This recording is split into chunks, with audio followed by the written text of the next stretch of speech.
اور اب آپ کو بتائیں کہ 23 مارچ یوم پاکستان کے موقع پر یادگار شہدائے چانیوٹ پر سلامی کی پروقات تقریب کا انعقاد کیا گیا ہے۔ اسی حوالے سے مزید احوال بتا رہے ہیں چانیوٹ سے ہمارے نمائندے وسیم خان دورانی۔ ہاں جی بالکل، 23 مارچ یوم پاکستان کے موقع پر یادگار شہداء چانیوٹ پر سلامی کی پروقار تقریب کا انعقاد کیا گیا۔ تقریب میں ڈی پی او عبداللہ احمد اور دیگر پولیس افسران نے شرکت کی۔ پولیس کے چوک و چبند دستہ نے یادگار شہداء پر سلامی دی۔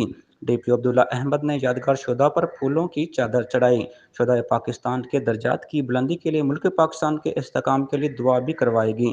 مزید ڈی پی او عبداللہ احمد نے میڈیا سے گفتگو کرتے ہوئے کہا، جی آج پاکستان کا دن یوم پاکستان بڑے جوش و خروش اور ملی جذبے کے ساتھ منایا جا رہا ہے پورے پاکستان میں۔ اسی طرح چانیوٹ پولیس نے بھی اس حوالے سے آج پرچم کشائی کی اور اسلامی کی تقریب کی۔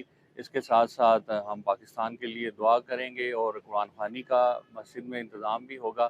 تو یہ دن پورے ملک میں یوم جمہوریہ اور یوم پاکستان کے طور پر منایا جاتا ہے، اور اس دن پورے ملک میں اس حوالے سے تقریبات منعقد ہوتی ہیں، اور یہ دن اس چیز کا ہمیں احساس دلاتا ہے کہ پاکستان بڑی قربانیوں کے ساتھ حاصل کیا گیا تھا، اور ہماری جو جمہوریت ہے، جو ہمارے عوام کی جو ایک سرچشمہ ہے، اس حوالے سے ہی اس دن کی بڑی اہمیت ہے۔